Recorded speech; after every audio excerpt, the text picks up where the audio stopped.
Emmanuel Macron, c'est l'homme de la Startup Nation. Les plateformes et les gouvernements macronistes ont une obsession, c'est péter le salariat pour défendre les intérêts oligarchiques de ces plateformes. Du coup, ça permet à la plateforme de vous exploiter à la tâche, comme le patronat exploitait les ouvriers à la tâche avant les conquêtes ouvrières qui ont amené à la création du Code du travail en 1910. C'est une véritable plongée dans les révélations des Uber Files que nous allons vous présenter aujourd'hui. Un scandale d'État dont vous avez probablement entendu parler ces 2 dernières années sans peut-être en mesurer l'ampleur. Plus de 124 000 documents confidentiels révélés par un consortium international de journalistes d'investigation. C'était en juillet 2022. Des documents internes de l'entreprise américaine Uber qui montrent notamment comment, entre 2014 et 2016, Emmanuel Macron, alors ministre de l'économie, a œuvré en coulisses pour favoriser la société privée de VTC en dépit d'une certaine hostilité du gouvernement de l'époque. Notre invité a été rapporteur de la commission d'enquête parlementaire Uber Files. Le sujet de l'ubérisation et de la collusion entre nos politiques et les intérêts privés d'Uber, c'est en quelque sorte son cheval de bataille depuis quelques années.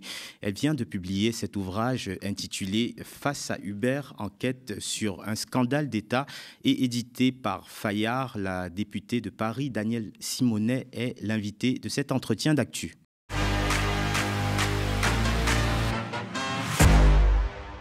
Bonjour Danielle Simonet. Bonjour. Je voudrais d'abord vous remercier d'avoir accepté notre invitation. Merci de m'avoir invité. Merci beaucoup à vous. On connaît votre engagement de terrain contre la précarisation des personnes les plus fragiles.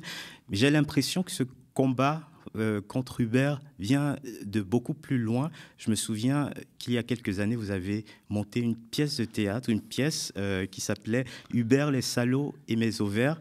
Et j'ai souvenir que, jeune étudiant en école de journalisme, je vous avais vu à Lille. J'étais allé vous voir sur scène. Oui. Et je vous avais vu au Spotlight de Lille en 2017, exactement. Et j'avais trouvé ce spectacle très revigorant, cette façon de parler des dérives de l'ubérisation en tant que militante politique que vous étiez déjà pour le parti de gauche. Je l'avais trouvé revigorant. Et cela m'amène donc à ma première question. C'est pourquoi vous avez décidé, il y a quelques années déjà, de partir en croisade contre Uber et le phénomène de l'ubérisation? Mais en fait, c'est un peu un hasard au point de départ. Au point de départ, il y a une journaliste, je me souviens même plus son nom, mais qui m'envoie un livre, Uber, la prédation en bande organisée, de Laurent Lannes. Et ce bouquin, je le dévore. Et je le trouve vraiment passionnant et qui décrit vraiment le mécanisme de l'ubérisation, de toute cette précarisation qui est mise en place par ces plateformes qui, sous couvert de mise en relation entre des travailleurs et des gens qui veulent un service, eh bien, finalement, se soustrait à toute la responsabilité d'employeur et surexploite. Et en fait, je me suis retrouvée un matin en train de prendre mon café à regarder les chaînes d'infos en continu, ce que je ne conseille à personne pour commencer la journée. Et j'ai vu qu'il y avait une mobilisation des taxis qu'on nous décrivait comme violente. Et je ne sais pas ce que vous en pensez, mais je veux dire, les médias mainstream, à chaque fois, pour dénigrer un mouvement social, ils le réduisent à de la violence en oubliant la violence systémique qu'il y a en fait au point de départ avant qu'il y ait une mobilisation, une contestation.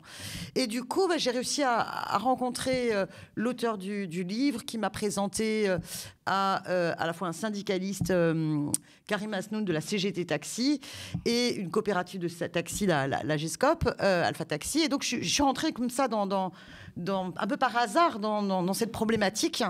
Et j'ai présenté juste un vœu au Conseil de Paris. J'étais que conseillère de Paris à ce moment-là. Et tous les taxis, en fait, m'ont envoyé plein de messages de remerciements pour juste une pauvre intervention de 2 minutes. Et j'ai découvert une profession très fortement abandonnée par les dirigeants politiques et qui m'ont accueilli les bras ouverts pour que j'essaye de comprendre avec eux ce qu'ils subissaient. Et donc, du coup, je suis rentrée dans cette bataille contre l'ubérisation, d'abord par l'entrée des taxis qui subissaient cette concurrence déloyale. Les professions de taxi, c'est une profession réglementée. Et à ce moment-là, c'était l'année où il y allait avoir la bataille contre la loi El Khomri, contre la loi travail. Et en fait, Uber, à ce moment-là, va commander en fait des amendements clés en main que certains socialistes proches d'Emmanuel Macron et de M. Cazeneuve vont déposer. Et un article qui, en fait, visait à empêcher toute requalification en salarié de la part des chauffeurs VTC.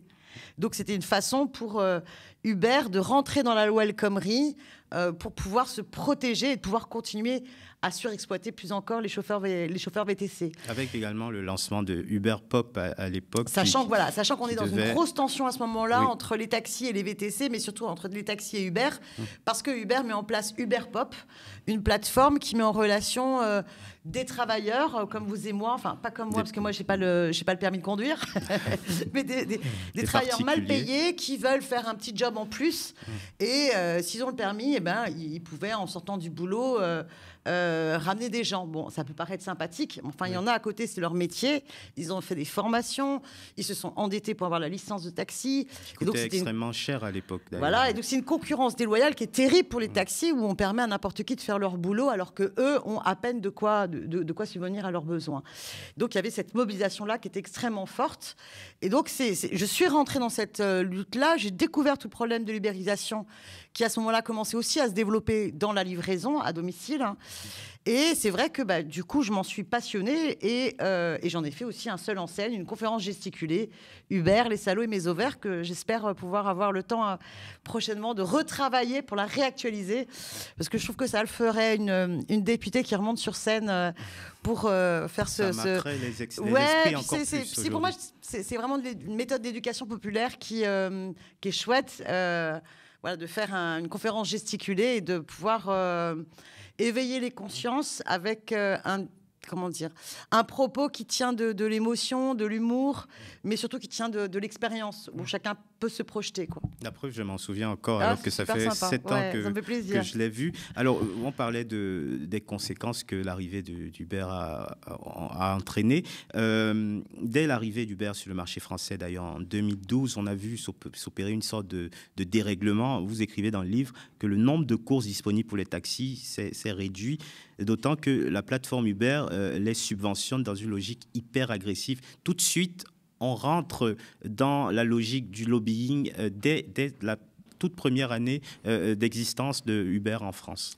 Exactement. En fait, toutes les données Uber Files, donc pour comprendre, comme vous l'avez dit au début, c'est en fait un ancien lobbyiste d'Uber, Marc Magan, qui décide de basculer lanceur d'alerte et qui donne à un consortium de journalistes des tonnes d'échanges de mails, de SMS, plein de données qui permettent de découvrir les coulisses. Bon. Et on se rend compte qu'en fait, Uber, dès le début, quand ils décident quand les dirigeants d'Uber, Travis Kalanick, décident d'implanter la plateforme en France, ils vont payer très cher des économistes, par exemple, pour faire des études complètement bidons, puisque les conclusions étaient quasiment dans le bon de commande. Donc avant que les économistes fassent leurs travaux, ils avaient déjà dit c'était quoi l'atterrissage. Ils payent aussi plein de lobbying pour pouvoir être mieux référencés dans Google, dans Wikipédia. Enfin voilà, il y a toute une machine aussi de faux articles pour créer vraiment un environnement totalement défavorable au taxi et favorable à Uber. Et ensuite, leur arme à eux, c'est de mettre énormément de chauffeurs sur le terrain pour que vous, en tant que client, vous soyez séduit et qu'on puisse vous prouver qu'avec l'appli, vous pouvez avoir un chauffeur tout de suite, immédiatement. Donc, vous imaginez bien, où que vous soyez à Paris ou en proche région parisienne, pour que vous puissiez avoir un chauffeur à votre disposition dans très peu de temps, il faut qu'il y en ait beaucoup qui inondent le marché. Donc, leur volonté, c'est vraiment de mettre le maximum de taxis sur le marché pour pouvoir être en capacité de résister à la concurrence des taxis, mais surtout, en fait, tuer le taxi et obtenir le monopole. Et sauf qu'ils ont un problème, c'est que il y a quand même des réglementations qui vont se mettre en place. Et pour devenir chauffeur VTC, il faut... Voilà. Alors, normalement, la loi était censée dire que seuls les taxis avaient le droit de faire la maraude. Normalement, la maraude électronique est interdite. Un chauffeur VTC devrait rentrer au garage entre deux courses, ce qui n'est jamais respecté.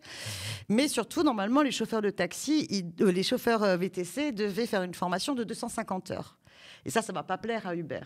Et en fait, ce que les Uber Files révèlent, c'est que non seulement la plateforme sait pertinemment qu'elle est dans plein d'infractions, hein. Elle est en infraction par rapport aux professions réglementées de taxi, elle est en infraction au Code du travail, aux lois de la concurrence, aussi à la fiscalité, et elle l'assume.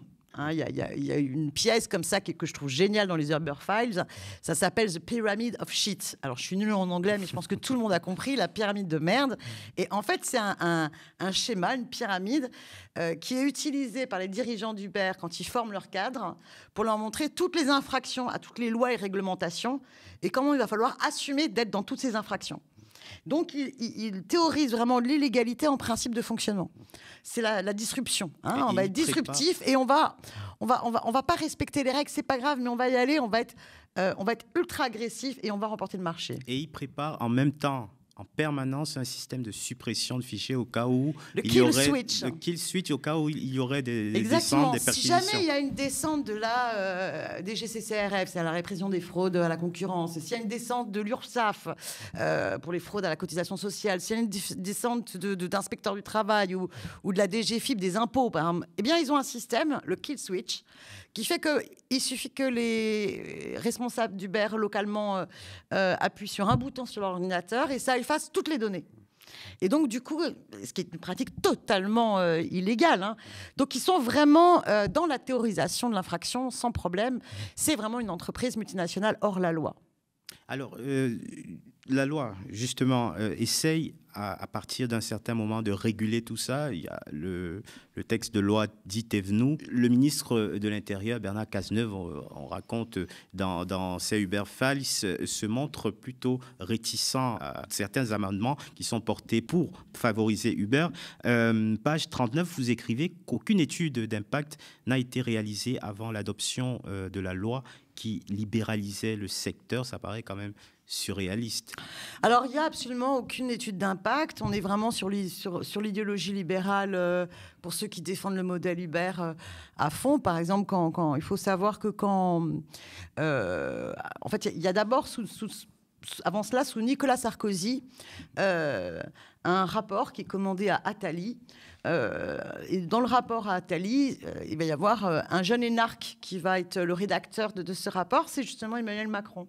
Et qui va arriver comme conclusion, notamment sur le taxi, qu'il n'y aurait vraiment pas assez de taxis à Paris, que c'est une catastrophe pour avoir un taxi, et donc qu'il faut absolument, du coup, libérer le secteur en créant le statut de VTC et en permettant justement la création d'un statut d'auto-entrepreneur. À ce moment-là, il n'y a aucune étude d'impact sérieuse sur est-ce qu'il en manque ou pas vraiment de taxis.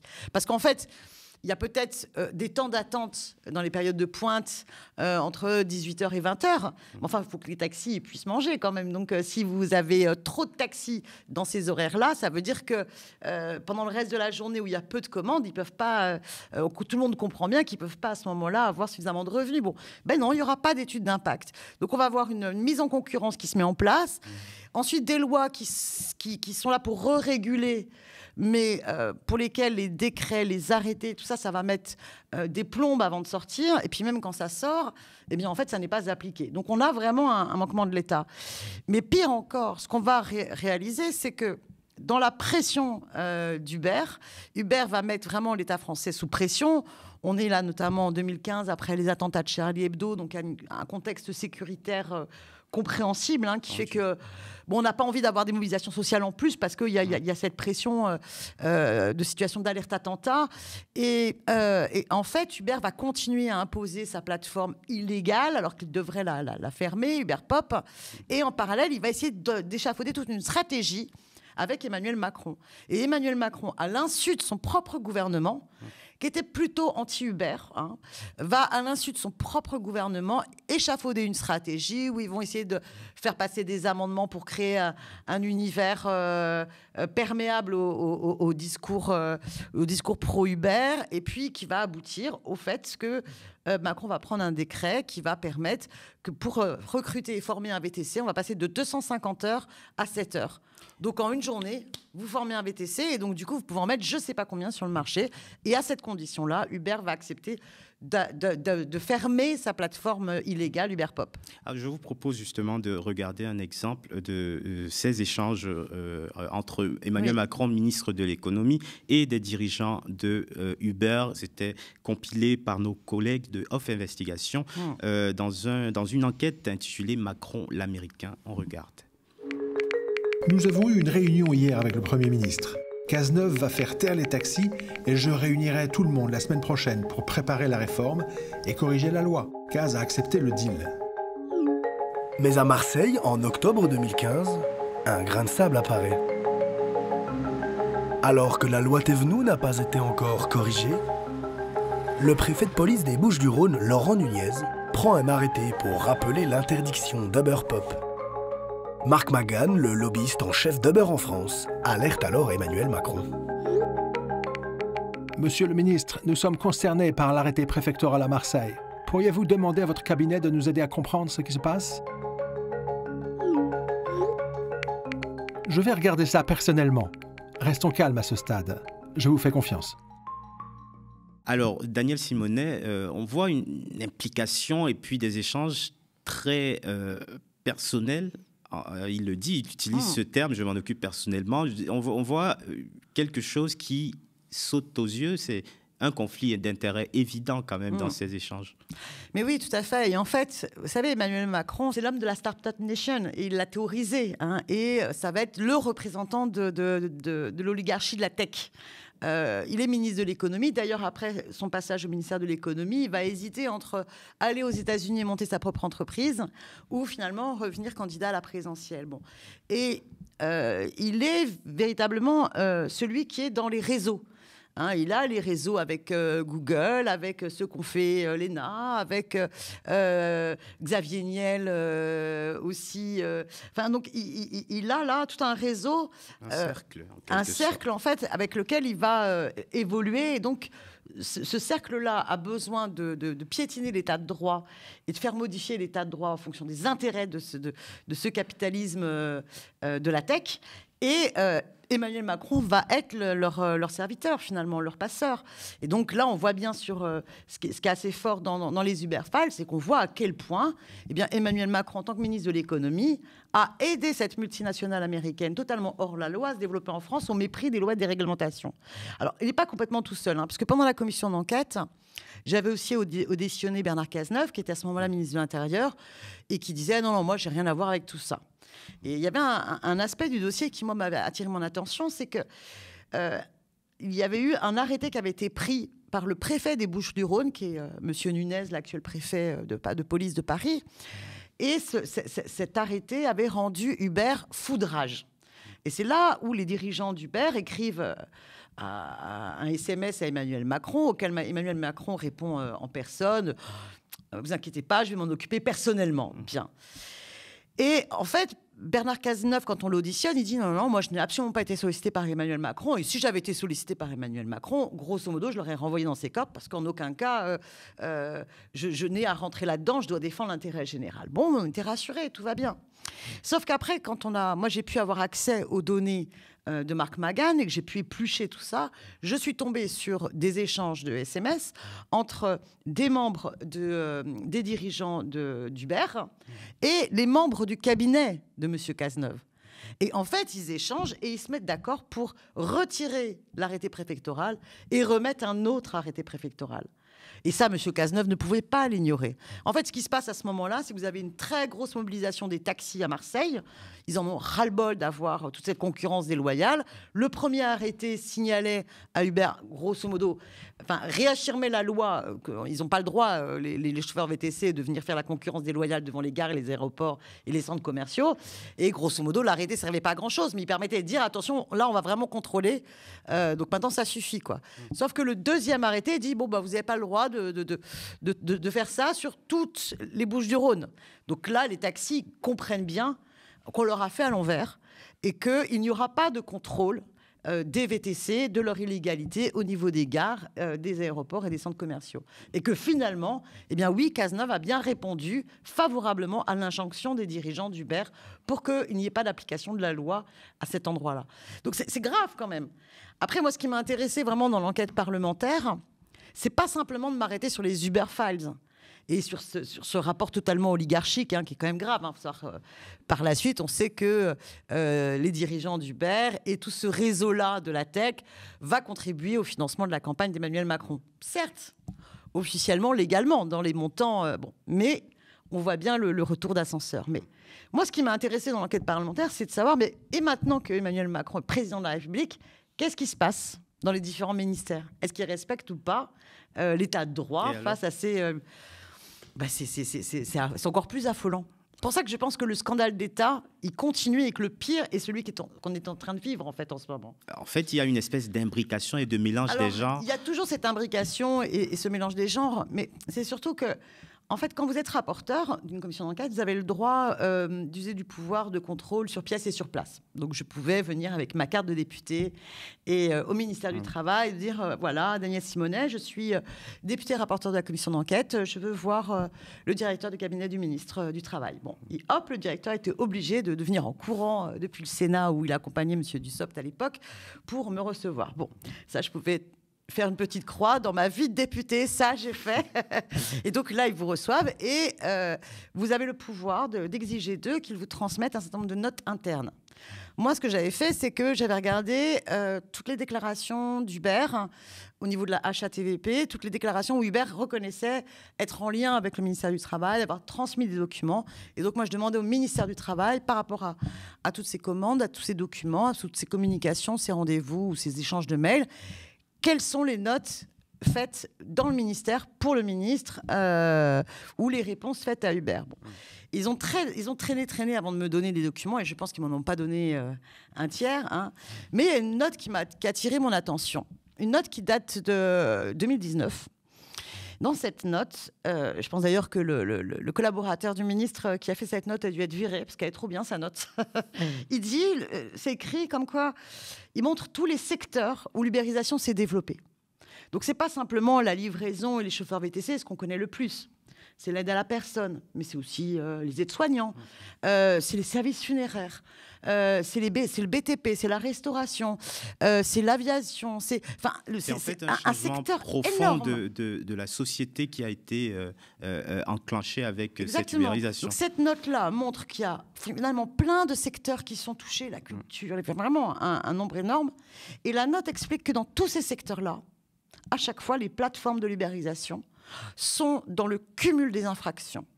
Et toujours pareil, donc infraction, non-respect des professions réglementées, infraction au code du travail, parce qu'en fait, c'est du travail, du salariat déguisé, du travail dissimulé, puisqu'en fait, les plateformes exploitent des faux indépendants. Présentés comme auto-entrepreneurs, mais en fait qui doivent répondre à des obligations, des ordres parfois des plateformes d'origine. C'est là où c'est le cœur du sujet pour moi, du bouquin et de la bataille politique et sociale. Souvent, les gens se disent, mais en fait, c'est toi en tant que travailleur qui choisis si tu as envie d'être salarié ou d'être indépendant. Ben non, en fait. Ça n'est ni le travailleur, ni le donneur d'ordre ou l'employeur qui choisit de quelle nature est votre relation. C'est les faits qui décident. Et c'est ce qu'on appelle le lien de subordination. Si vous ne fixez pas vos tarifs, que finalement la plateforme vous donne les consignes, vous contrôle et vous sanctionne, alors la relation qui vous unit entre vous et la plateforme n'est pas un contrat commercial, mais c'est un rapport de subordination. Oui. Vous êtes subordonné à la plateforme et donc la plateforme doit avoir l'obligation en retour, en compensation, d'assumer ses obligations d'employeur. C'est-à-dire que si vous êtes subordonné, vous devez être donc considéré et protégé par un contrat de travail salarié et donc l'employeur, il doit payer les cotisations, puis vous êtes protégé. Si vous êtes malade, eh ben vous avez vos indemnités journalières, vous cotisez à la retraite.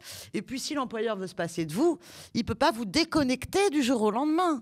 Je veux dire, dans le code du travail, un salarié, il y a un avis préalable de licenciement qui est très encadré, il faut des bonnes raisons, puis il y a les indemnités qui vont derrière. Enfin voilà, il y a toute cette protection-là, qui est l'équivalent de plus d'un siècle de conquis du mouvement ouvrier. Et finalement, l'ubérisation faisant croire que tout ça, ça n'existe pas, il n'y a pas de lien de subordination, vous seriez juste dans un contrat commercial avec une plateforme qui vous met en relation avec une clientèle. Du coup, ça permet à la plateforme de vous exploiter à la tâche, comme le patronat exploitait les ouvriers à la tâche avant les conquêtes ouvrières qui ont amené à la création du Code du travail en 1910. Donc c'est quand même très grave. On revient à la fin du 19e en termes de piétinement du rapport social. Enfin, c'est gravissime. Et ce que je dénonce dans le bouquin, c'est que quand on a cette note en 2019 Ça veut dire quoi? Ça veut dire que le ministère du Travail sait pertinemment les infractions par toutes ces plateformes dans tous ces secteurs. Donc, en toute logique, on doit se dire, toutes les notes postérieures, elles vont nous raconter comment le ministre et le ministère vont s'attacher à faire en sorte de faire respecter l'état de droit qui est bafoué. C'est comme ça le premier rôle d'un gouvernement, c'est de faire respecter la loi. Et pas du tout. Les notes par la suite, elles visent un objectif: comment protéger les plateformes de toute requalification en salariés. Et en fait, on voit que les plateformes et les gouvernements macronistes ont une obsession, c'est péter le salariat.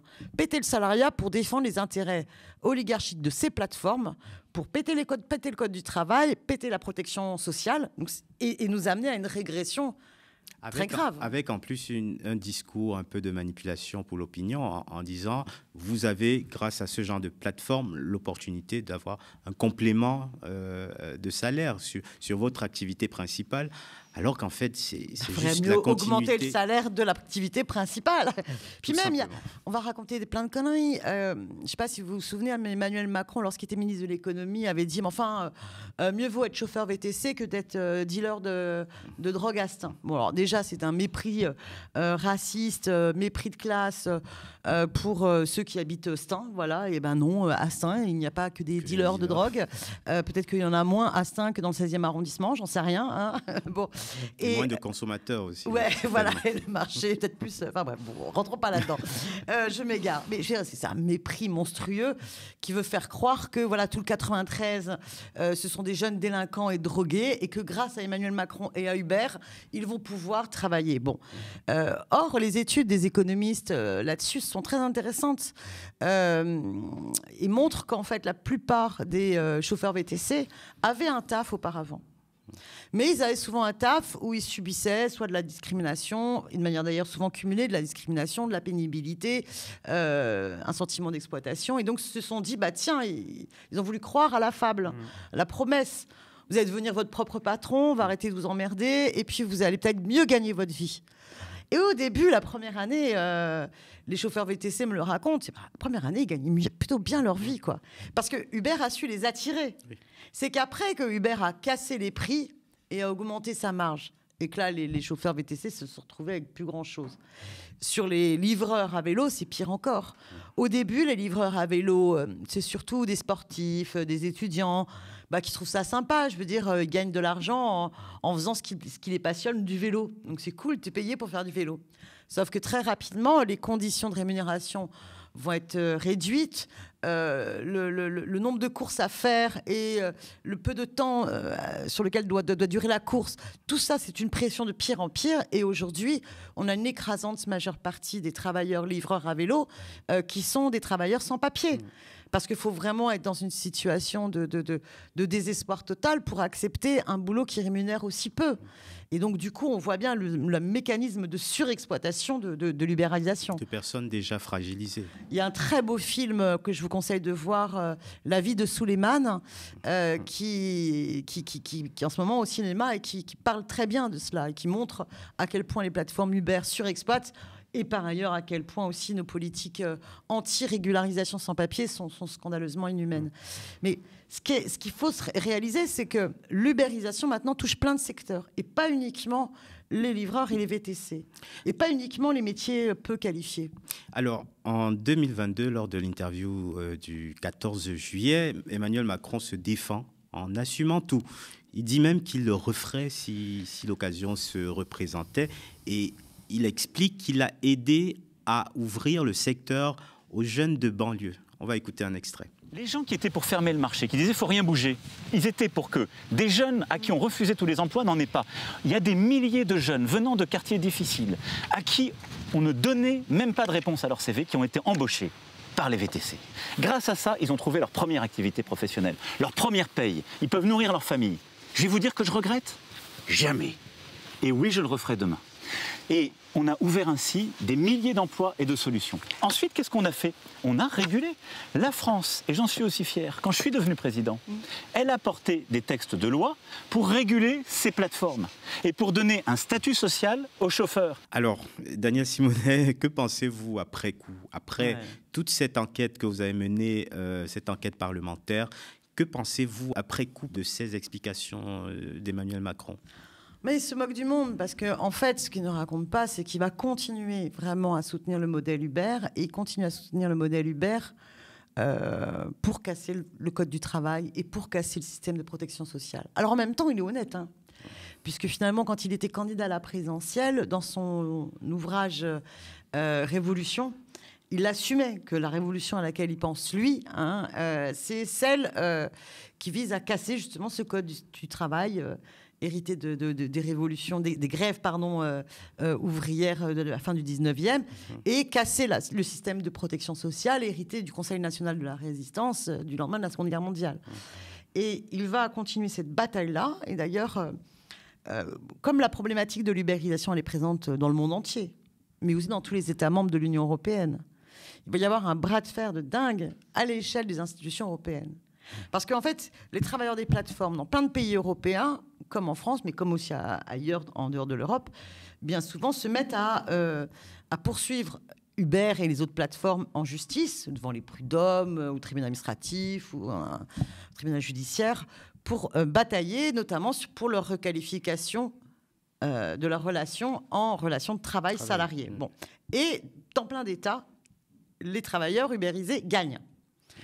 Et donc, du coup, à l'échelle européenne, il y a l'idée de légiférer quand même sur ces questions des droits des travailleurs ubérisés. D'ailleurs, les plateformes type Uber, Deliveroo se frottent les mains et se disent nous, on est tellement chez nous dans les institutions européennes, ils ont leur carte de lobbyiste, ils se disent youpi, on va pouvoir imposer notre propre loi et on va mettre en place un tiers statut, on va les enfumer, on va leur faire croire qu'on donne quelques droits aux travailleurs ubérisés. Allez, on assume, allez, dans de grandes largesses, on va prendre en charge leur assurance. Moyennant quoi, on va trouver une clause à leur contrat pour que vraiment il n'y ait pas de possibilité de requalification salariée. Donc ça, c'était leur projet de tiers statut.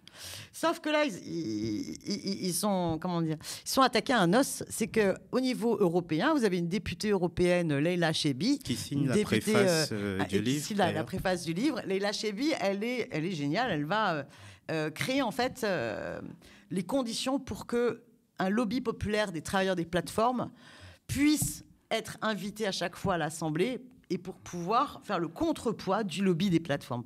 Donc, elle va aider en fait les travailleurs VTC, livreurs et autres à pouvoir venir à Strasbourg, à pouvoir s'organiser et à pouvoir faire des manifestations et interpeller les députés, les commissaires européens. Et elle va réussir à changer la donne. Et vous allez avoir, y compris des députés macronistes, qui vont soutenir une directive européenne de présomption de salariat. Adoptée le 14 octobre dernier par le Conseil de l'Europe. Et c'est donc sur l'amélioration des conditions de travail. En fait, c'est plus que ça. La requalification. C'est-à-dire que c'est un véritable changement complètement de paradigme. Jusqu'à présent, les travailleurs, ils vont au prud'homme et ils doivent constituer leur gros dossier pour prouver qu'ils sont dans un rapport de subordination vis-à-vis de la plateforme. Donc c'est la victime qui apporte toutes les preuves qu'elle se fait surexploiter et qu'il faudrait qu'on lui signe un contrat de travail. Avec la directive européenne présomption de salariat, le principe inverse. Il dit, OK, à partir de maintenant, les travailleurs, on va les considérer comme salariés des plateformes. Donc les plateformes sont obligées de les salarier. Et si les plateformes contestent, aux plateformes de faire la démonstration qu'elle a affaire à de vrais indépendants.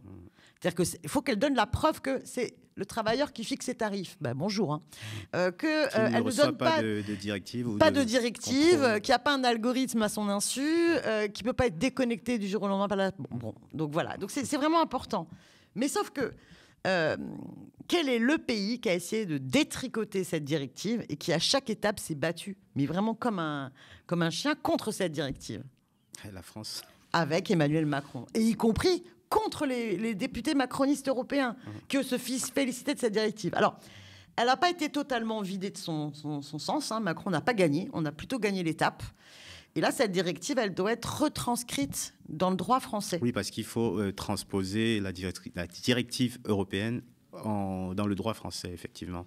Alors, vous racontez à quel point porter cette commission d'enquête parlementaire a été difficile, que ce soit à l'Assemblée nationale ou dans les différentes descentes que vous aviez à faire.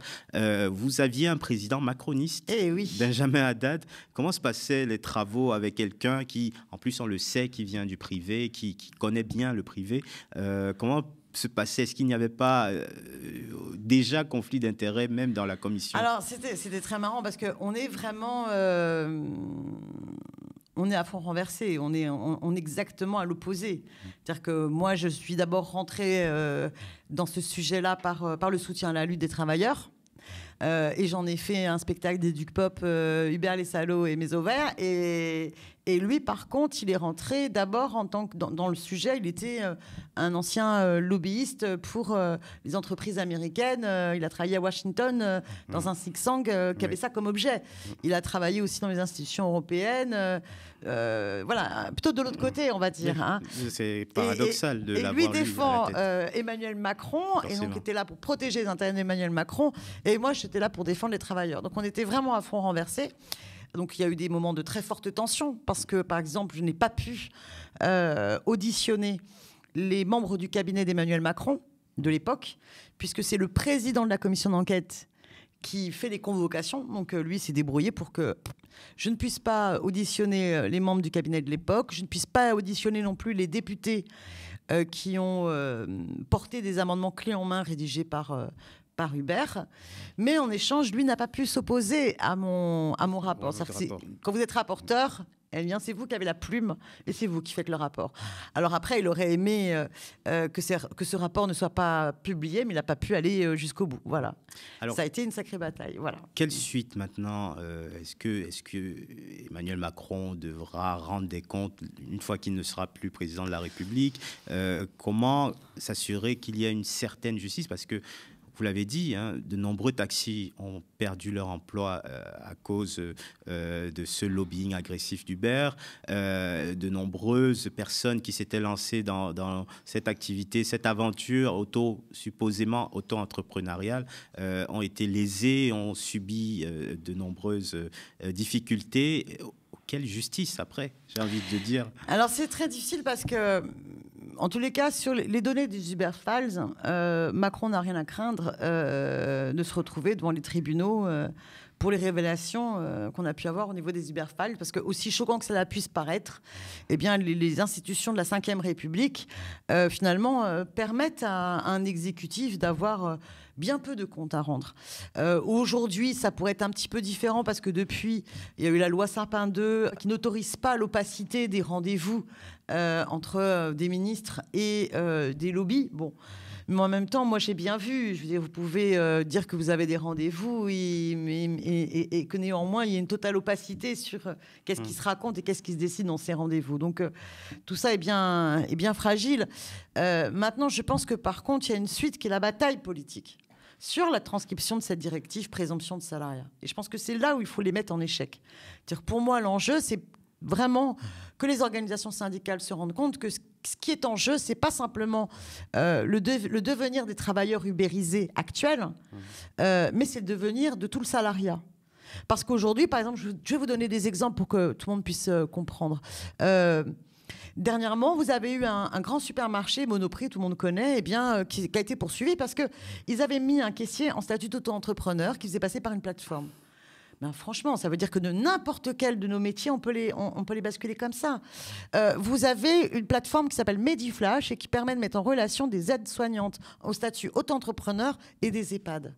Enfin, vous avez envie que vos aînés, déjà c'est gênant quand il y a une boîte d'intérim qui pallie à une absence, parce qu'on se dit, mais alors, comment se fait la continuité humaine pour s'occuper de nos papis et de nos mamies? Mais alors, si en plus c'est des auto-entrepreneurs qui changent tous les jours, c'est n'importe quoi.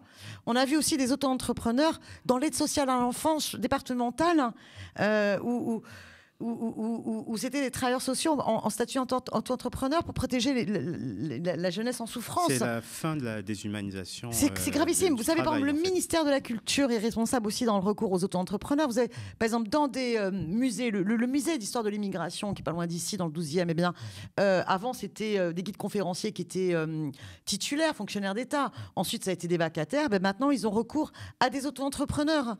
Donc, aucune garantie qu'ils aient vraiment les diplômes. Et entre-temps, leur feuille de paie, c'est divisé par 2 entre le temps où vous étiez fonctionnaire titulaire et puis la rémunération que va se faire sous contrat commercial, l'auto-entrepreneur qui va faire un guide conférencier. Donc on est vraiment sur une casse des droits, vraiment le travail low cost, mais aussi qui pète les réglementations et le sens du travail. Et c'est tous les secteurs, hyper diplômés comme peu diplômés. Et donc là, il y a vraiment une bataille à mener avec les organisations syndicales, avec la société tout entière, pour exiger qu'il y ait une bonne retranscription dans le droit français de la présomption de salariat, pour mettre un terme à cette attaque de nos acquis sociaux que constitue le Code du travail d'un côté et notre système de protection sociale de l'autre. Juste sur les retraites, c'est plus d'1 milliard par an qui sont volés aux caisses de retraite, ce développement de l'ubérisation. Merci beaucoup Daniel Simonet, député de Paris et auteur donc de ce livre Face à Uber, enquête sur un scandale d'État, publié aux éditions Fayard. Merci d'avoir accepté de nous en parler. Et merci à vous d'être fidèles aux médias sur le canal 165 de la Freebox sur YouTube ou sur notre site internet. Le média, votre média, on le rappelle, ne vit que des abonnements de soutien et des dons de celles et ceux qui l'aiment. Si vous le pouvez, allez sur le site internet, donc le www.lemediatv.fr/soutien et donnez-nous de la force. Restez connectés aux médias.